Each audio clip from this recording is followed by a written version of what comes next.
Well, good evening, ladies and gentlemen. I didn't expect to be sitting here, but it seems that I am. So welcome to this evening's meeting of the Borough's Scrutiny and Policy Overview Committee. I'm Councillor Jones and I am the Vice Chairman of the committee. Councillor Jameson seems to have been delayed, so if we have to start, I will of course hand the chair over when he comes, but for the time being, I'll take charge of the meeting. While members and officers have their names in front of them for reference, it isn't always easy to read these from the cameras. So starting with Councillor Hilliard, I'll ask members to introduce themselves. Councillor Paul Hilliard, Muddyford and Friarscliffe Ward. Janet Abbott, Grange Ward. Lillian Broad, Democratic Services Apprentice. Nikki Hooley, Democratic Services Officer. Lee Ellis, Scrutiny Officer. Councillor Fred Neal, Jumpers Ward. Councillor Wendy Grace, Town Centre Ward. Councillor Trevor Watts, Muddyford and Friarscliffe Ward.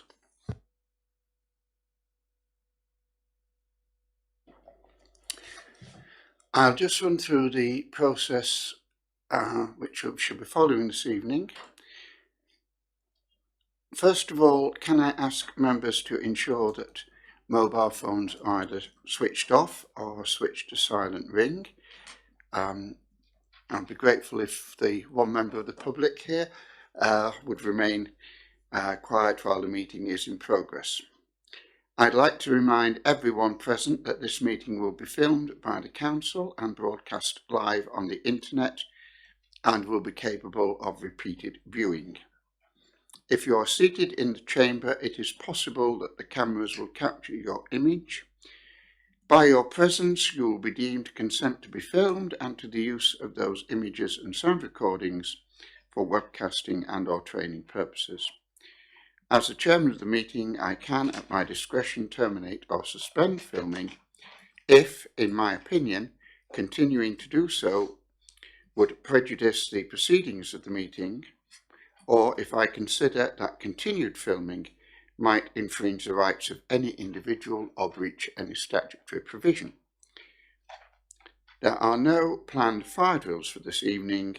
If the fire alarm sounds, please evacuate the building immediately by the emergency exits, which are there and there. Thank you very much. So we'll now move on to the agenda proper. Apologies for absence, and I have to give the apologies of Councillor Mrs. Denise Jones, who is unwell.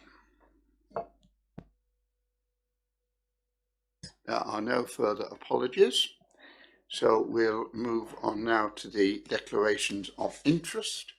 Are there any declarations of interest in the matters before us this evening?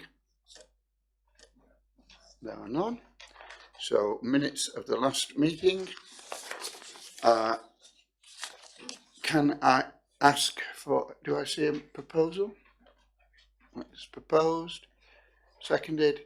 Is it your wish that I sign these minutes as a true and correct record of proceedings? No, thank you very much.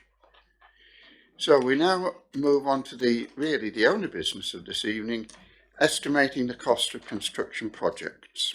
To review the process for estimating the cost of construction process, Mr. Cass.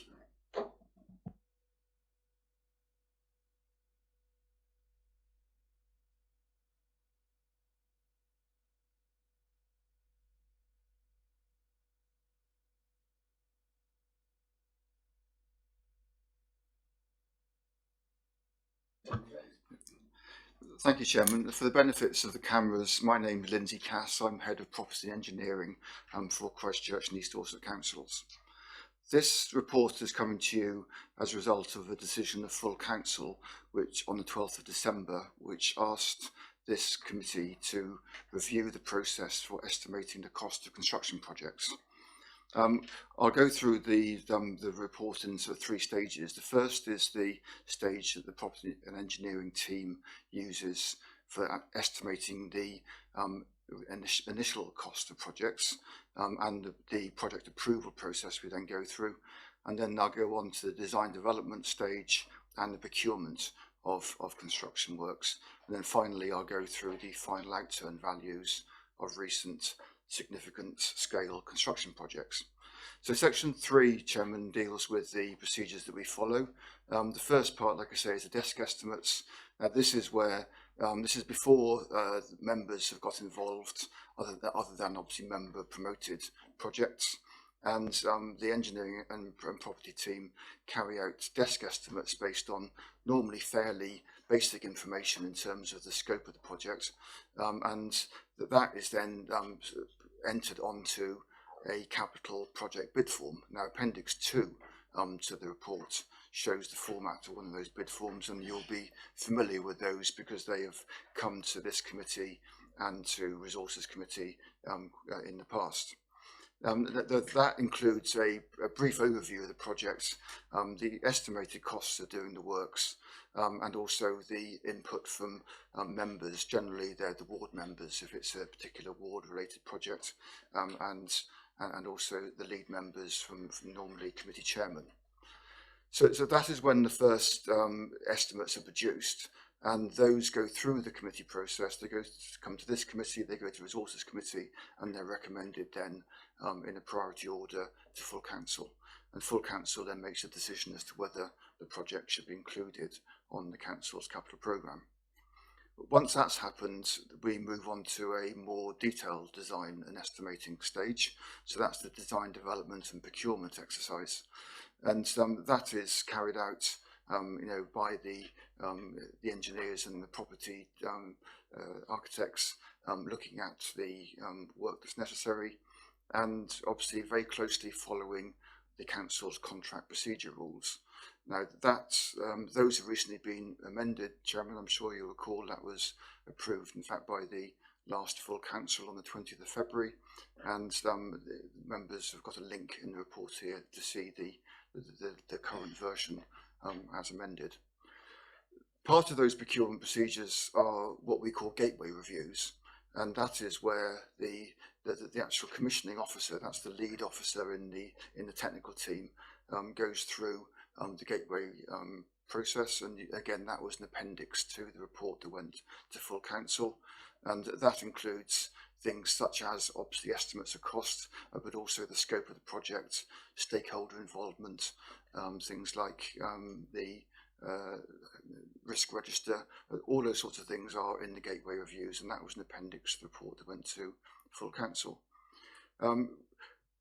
There are times when we're estimating work and it becomes apparent that there isn't sufficient money allocated from the original desk estimates, and at this point we would, if that became apparent, we would take that a supplementary bid back to Resources Committee asking for more money.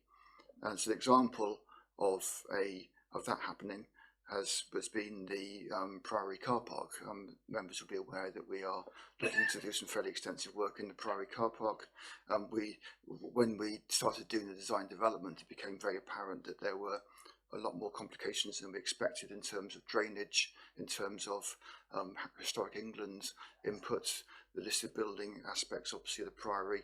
And before we got any further, we went back to committee asking for more money. And the same thing also applied to the High Cliff Zigzag Path. Other times we go further than this. We go all the way through the gateway process to the actual procurement stage, and we then get the tenders back and we find that the estimate is higher than we expected.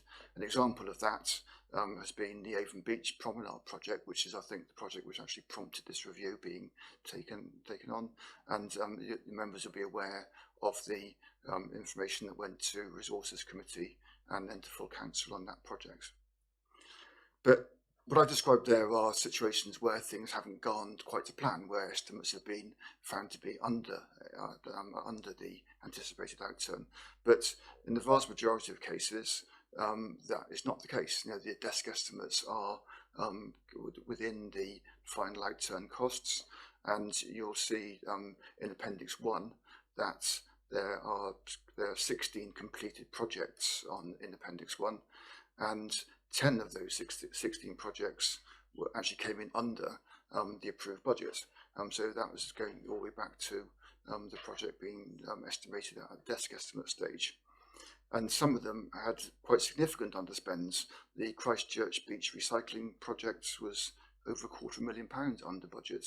The Civic Offices, obviously a major project that will be carried out in these buildings here, came in at nearly £50,000 under budget.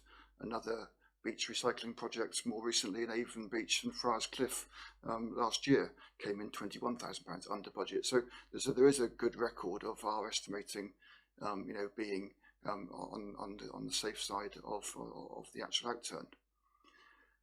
But there have been a few where we have had some overspends at the outturn stage. The most notable one is the Grange Road Depot project.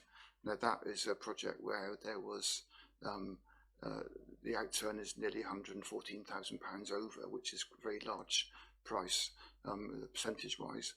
And the main reasons are listed out in paragraph 3.12, and the by far the most significant, about 60,000 of that, was the cost of the utilities that had to be laid into the Grange Road Depot. The electricity supply to the building that we retained, which is the yellow coloured building, those of you who are familiar with the site will know, and we had to put in a new water supply and a new power supply into that building because of the new housing that went in next door.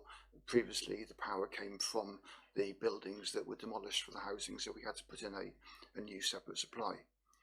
So we also had to do more rewiring work, and we had to do lots of work on the fire detection and compartmentalisation. Another example, Chairman, of a relatively small overspend is the Splash Park safety surface, which came in just over under £2,500 over budget, and that was because the extent of the work was greater when we started, and we found we had to do some work actually in the paddling pool rather than just in the main area where we had originally planned. So that, Chairman, is, if you like, a rundown of the procedures we follow. Like I said, I'd like to stress the fact that of the 13 projects that have shown in the appendix being completed, so 16 projects, 10 of those came in under budget, which is, I think, reassuring. I won't go through the details of the legal procedures, but you will see that we are obliged to comply with public contracts regulations, which is what our procurement regulations make sure that we do. So the conclusion, Chairman, is that we do have a robust process for estimating project costs, obtaining budget approvals, procuring the construction works, and reporting project outturns. But despite these processes, there are occasions when unexpected events do occur, which unfortunately increase the construction project cost. But in most cases, they come in within budget. Thank you, Chairman. Thank you very much, Mr. Cass. Are there any questions from members? Councillor Neal. Through you, Mr. Chairman, the abbreviations on page 13, 3.1, SPONS. Can you just elaborate on that for those people that don't know it? SPONS is not an acronym. It's actually, that's the name of the book that is produced. I mean, it's basically an architectural pricing schedule. So if you want to find out how much it costs to lay 5 square meters of bricks or of a certain quality or a certain area of tarmac, then you go to that, and there are prices in that. It's basically a pricing guide, and that's updated every year to keep pace rather with inflation. Thank you for that. Can I just follow up with I'd just like to make a point that the costs that we're talking about here are estimates, and if you've had any building work, people should realise that estimates never always come in exactly as, they're not quotations. if you get a quotation, then you pay that fixed fee. But if it's an estimate, it can vary either way. So I just wanted the members to be aware of that.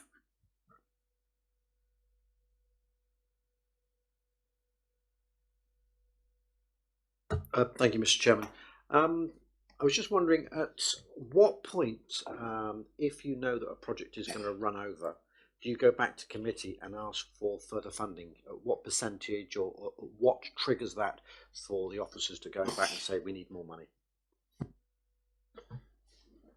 Well, it's once a construction project is actually underway, you're in a contract with a contractor, and the contract specifies what the contractor is due to be paid. And now, so obviously, some of that is based on, so the majority of that is based on the specification and the bills of quantities and everything else. But if unexpected events occur, then obviously it's very unlikely that we'd actually stop work and wait for approvals of a budget to be made. It does depend on the scale of things, of course. But the normal procedure is for us to report to the next resources committee at the earliest opportunity that we've got an issue with the budget. So you'll see in the notes on some of the projects that there were progress reports taken to resources committee, and that they would have been made aware of the situation. But there are limited situations where you could actually stop the work. It'd have to be quite extreme for that to happen, because you are at the end of the day in a contract with a contractor who is doing work, and delays cost money, because the contractor will then be asking for more money whilst he's waiting for a decision to come back. Thank you. Councillor Grace. Thank you, Chairman. Can I just ask about the Christchurch toilets in Saxon Square? I know that we're going to be having new toilets there. Will the hand washers be used to go into there that we've paid out for already? Yes, Chairman, that's correct. When we procured those hand wash units, it was on the basis that they would be reused in the refurbished toilets, which will be taking place later this year. Councillor Hilliard. Thank you, Chairman. As you said, the reason for this coming to committee was predominantly the Avon Promenade, and looking at the resources agenda for the 6th of December. So there was a shortfall of £224,000, which was basically almost half of the project underestimate. Now I see in the background the reasons for it, and obviously the time lag between the initial desk-based estimate, and then when you actually went out to tender, things changed. But I think what councillors and public, it was the percentage of that shortfall which really homed in. And what you in the report, it says what was wrong, but in basic terms, what was the underestimate? Well, when I presented that report to Resources Committee on the 6th of December, I think my opening statement was it was a poor estimate. I mean, I held my hands up, and that is I still stand by that view. It was something that we at that stage we didn't have the gateway reviews in place. The gateway reviews, which I referred to earlier on, now require the commissioning officers to refresh their estimates as the project progresses, and that wasn't brought in because of Avon Beach Promenade, but the gateway review process will now make it far less likely that anything like that will be so far drift for such a long time.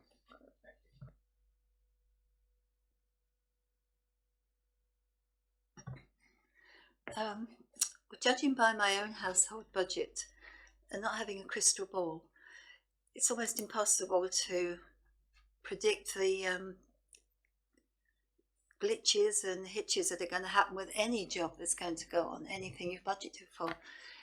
Is it not possible to take a percentage of the estimate and put by for the almost inevitable case that there will be an overrun of that budget to use for that. And if it's not used, put it in a pot of gold, if you like, and it will gradually accrue. So when you do get an overrun, you can cover it without having to ask for more money. And if there's any left at the end of the year, then you've made a saving for something else. I'm sure all of our projects do have contingency allowances included within the estimates, and a lot of the reasons why, where you've got these small percentages of savings in Appendix 1, where you've got something like, a 6% saving or a 4 or 5% saving, that's probably because we just didn't use the contingency allowance because there weren't any glitches as Councillor Abbott's described, and we were able to do the projects without drawing on the contingencies. So we do have that safety net in there, and obviously if we don't spend the money does come back into the council's. It doesn't even leave the council's coffers if you haven't spent it. So if you add up all of the overs and unders on Appendix 1, it comes to nearly £250,000. So the general, obviously, adds for a total of several £1 million worth of expenditure. But the general trend is for us to go under budget. But there are these occasions when unfortunately it does go over, and those are the ones obviously that attract, quite rightly, the attention of members and the public.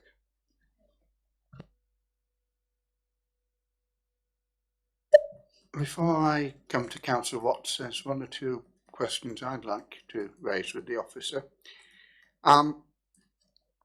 These are a list of 18 projects. Obviously, this isn't the total list of projects that the council has undertaken. How representative a list is this? Well, it is representative. It's got all of the capital programme projects that have been completed. Obviously, if you look at the capital programme, obviously the programme generally looks forwards. Obviously, it's looking at things that haven't yet happened. But the basis of the list is the capital programme from sort of 4 years ago, if you like, and then sort of what happened to each of those projects up to completion.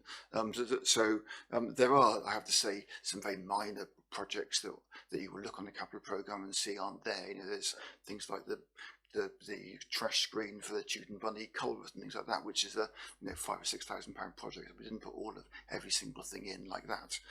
But these are, if you like, the significant projects that have been completed, plus the two examples which I put in deliberately just to show the committee the processes we follow for where we come across a shortfall, as in Priory Car Park when we were developing the design, and another shortfall when we had tendered the work, which is the Avon Beach project. So those two are just in there as examples of those two circumstances. But the other ones are the significant projects that have been completed in the last 4 years. You see, there are 18 projects here. 6 have a variation of 10, just slightly under 10%. There's a 9.32% in there, and that's a third. So roughly we're looking at, on a third of these projects, the estimate has been out by more than 10%.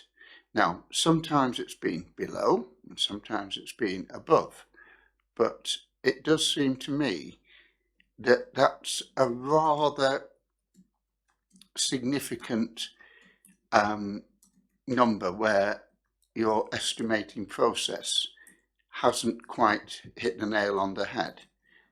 Am I correct in that?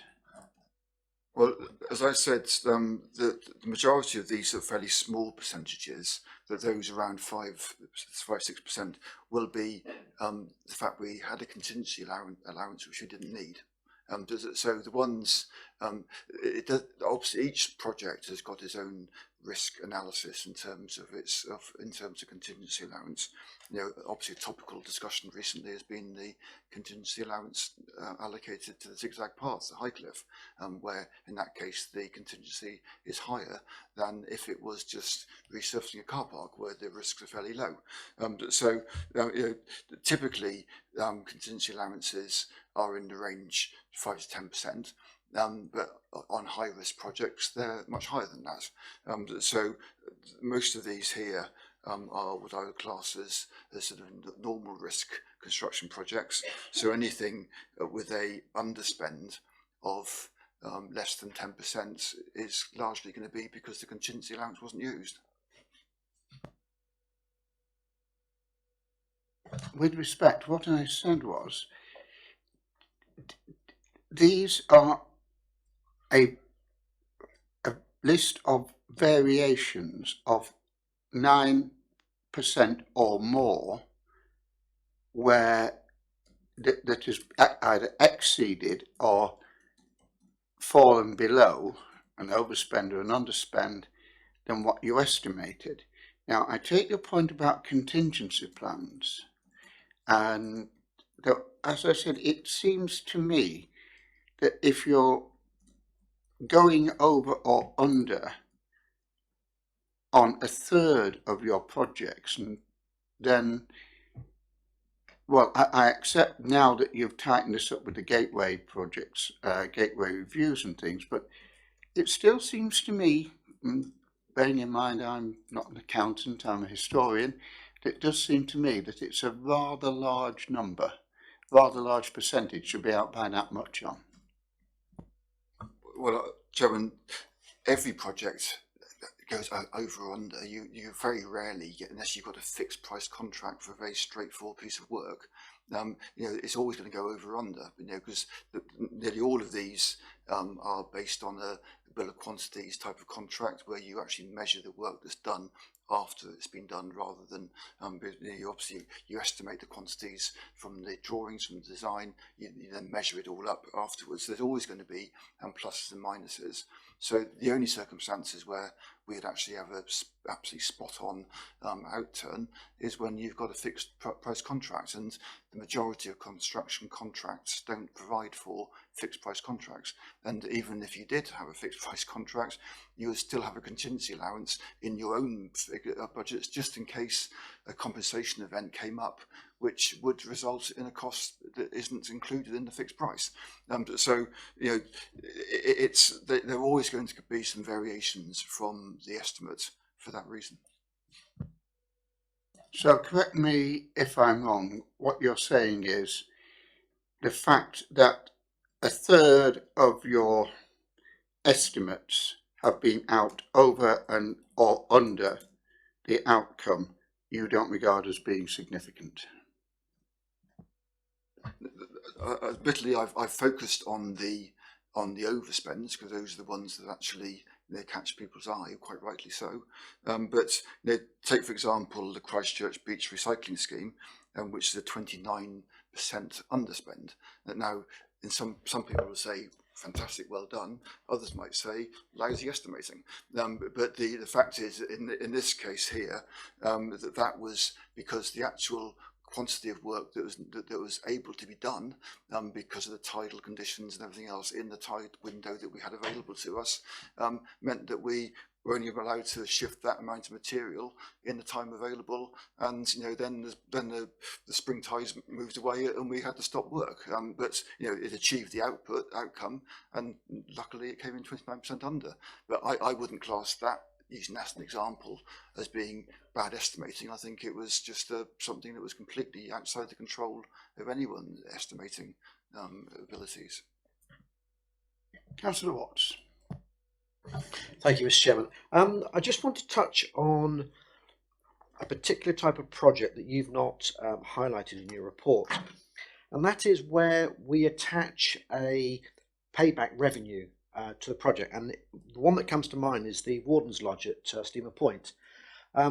We took the decision to refurbish the lodge so it could be let, and there were estimates put in there. Basically, if we let it for so long and we think we're going to get this amount of revenue from it, it would significantly help with the payback of the revenue that was ploughed into that project. And in 2 years, 3 years, we would basically get our money back, and then we would be on pure profit. Have we, now that project is, I think, at least 18 months old, have we gone back and do we go back on those sort of projects and look and see if our revenue stream that we've attached to a project actually pans out and we're actually going to recoup our money in the timescale that we thought we were going to do at the time of officers coming to committee to say, I'd like to effectively spend this money and we're going to get it back in 3 years. So have we done the exercise of going back and looking and saying, yes, we got it right, or actually, no, we need to expand it by a year? I haven't got any first-hand knowledge of that project, Chairman, because that's the community and open space project. Judith Plumley, I'm sure, will have her finger on that pulse, but because this is obviously dealing with construction projects, this isn't dealing with procuring IT equipment or procuring or holiday projects.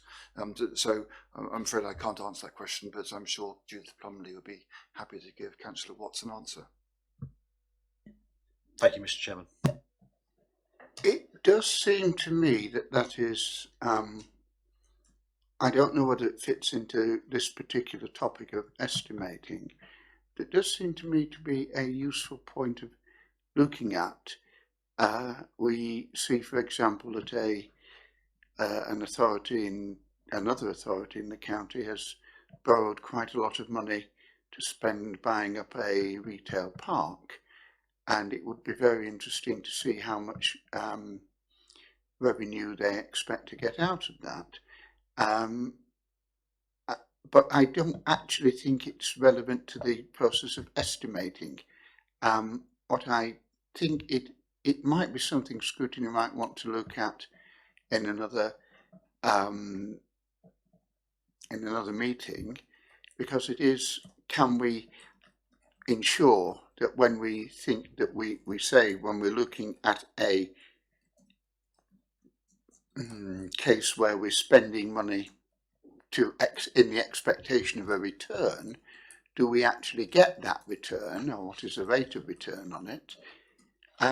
Councillor Watts, would you be happy if we asked Mrs. Plumley for a written answer that could be circulated to members? I think I do agree with you, Mr. Chairman. I think the premise I'm trying to attach here is we were only looking at a construction project. In other words, if you look at these are basically, you could put them under the health and safety, refurbishment, something's come to the end of its time. So we're going to do something and the job is done. What I'm looking at here is where we do that, but we're also going to build something, and there is a revenue that's going to be attached if we do that project. That for me still has an estimate. It's still an attachment to a construction project. And it's not just that particular project, it's all the time we do this. If you cast your mind back, Mr. Chairman, we did Two Rivers Meet, and that was based upon changing Two Rivers Meet.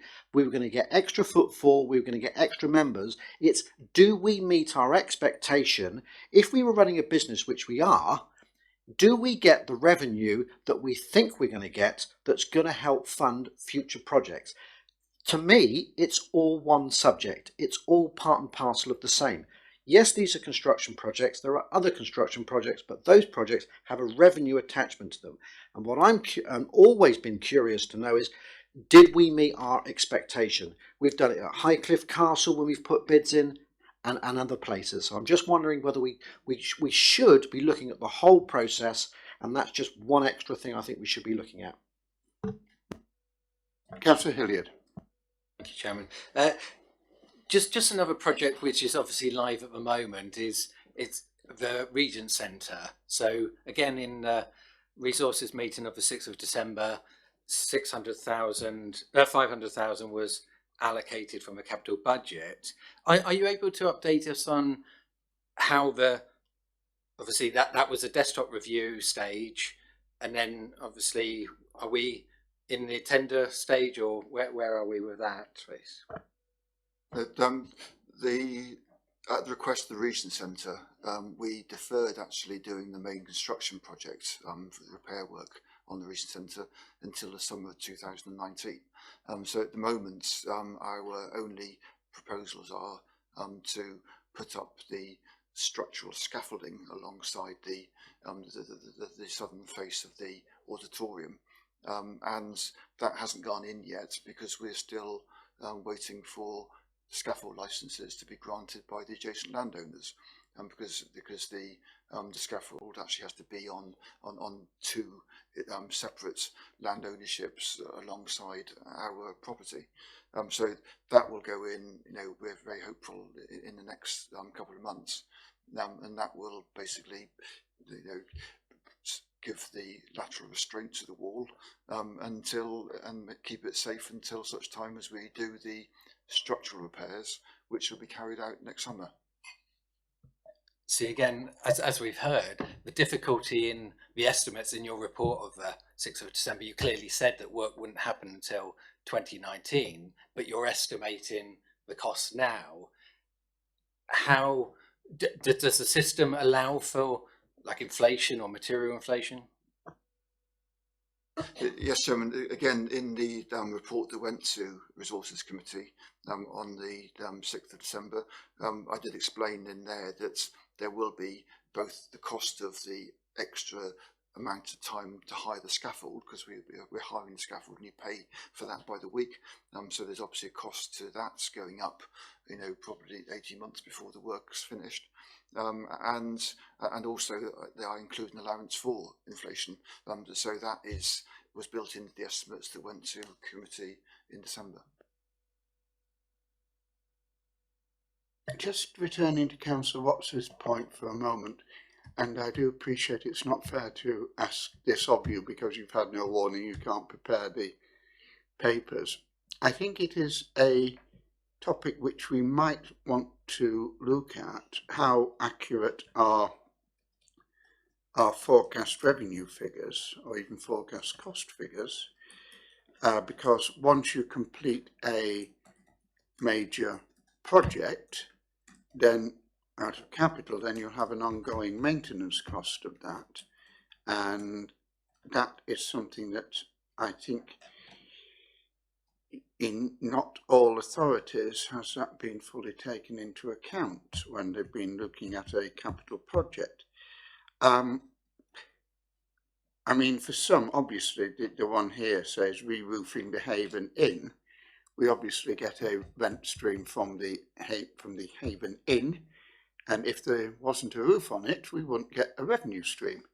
So again, there's something that is relevant, but it might be, would members like us to think about doing this in the next year, because it's been the last normal meeting of this municipal year. I nearly said academic year again. Any further questions? Councillor Watts. It's more of an observation and carry on with your sentiments, Mr. Chairman. I think that it would always be prudent, and if it were my business and I was forking out the capital on I hope I'm going to get a return on it, that we should go back and review it. I'm sure that a lot of these projects do pan out, and I'm sure that in the fullness of time it will be shown that actually the officers did get it right most of the time. But it's always useful. It gives confidence to know that we're doing the right thing, confidence to the public that we're spending our money and we're getting a return on it, and it shows that we're in control. So I would recommend that if we have a project that's a significant project, so whether it be Highcliffe Castle, Two Rivers Meet or any other project, that if there is a revenue attached to that, as well as a construction cost, that we do have a report that comes back to either this committee or another that basically says, yes, we got it right, or yes, it was slightly under, or perhaps it was slightly over. It just shows transparency, and it shows that we are doing the right thing. Thank you. I think members really would like possibly to consider this as part of the next year's work stream, because, I mean, there are other points that we need to consider. For example, Highcliffe Castle, we have no choice but to spend money on it, whether or not we got revenue from it, because it's a scheduled ancient monument, class 1 we have a duty to spend money on it. We've taken a decision, we've exercised our power to spend money on re-roofing the Haven Inn. We don't have to. It's a discretionary power. Yet I would be a little uneasy at this stage of proceedings in setting up something looking quite so far ahead. If things go as I hope they will, then yes, by all means, let's look into it. But it might give our successors some food for thought if we're at least to look at the principle of this. So I think we might want to consider putting this in the work plan for the next year. Is that members agreeable to that? Thank you. Are there any further questions to the officer? Thank you very much. In which case, do I see a proposal? Councillor Neal? That's seconded. That is proposed and seconded that we note the report. Could I ask that we add in that we thank the officer for the report and the work that's gone into this and his team, because it obviously has taken a bit of drawing together. Could I also ask that we understand that this will be your last scrutiny meeting? That's correct, Chairman. So can we thank Mr. Cass for his work for the council over the last 8 years, is it? 6 years, and wish him a happy retirement, and hope that Mrs. Cass hasn't got too long a job list for you to do when you retire.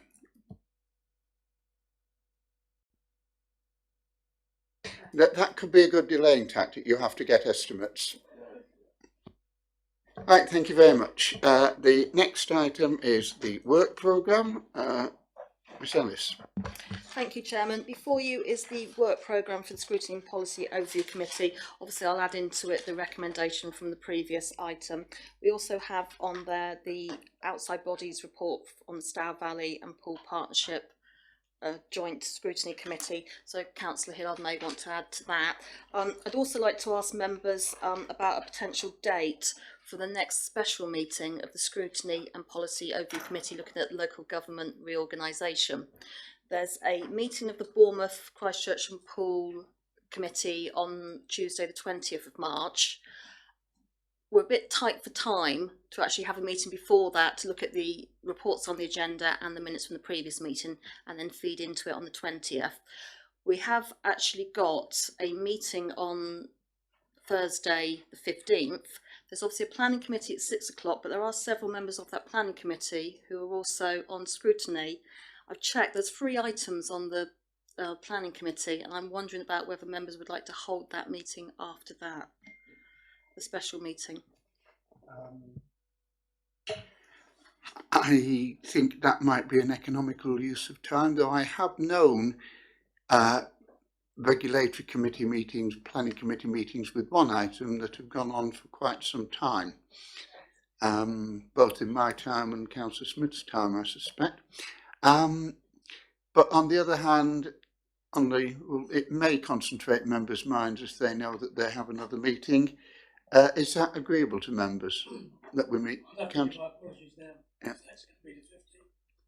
Yep, Councillor Hilliard? It all depends on what the estimated time of start. We could say starting at 7 o'clock or on conclusion of the planning committee if that's after that. Or you could say something like 7:30 and you'd have a break in between maybe. I think that's not unreasonable that we have a meeting. Does anybody know what the items are on the planning committee? Which are? They are householder items. Yeah. That in itself is no guarantee of a short meeting, but hopefully it should be reasonably quick.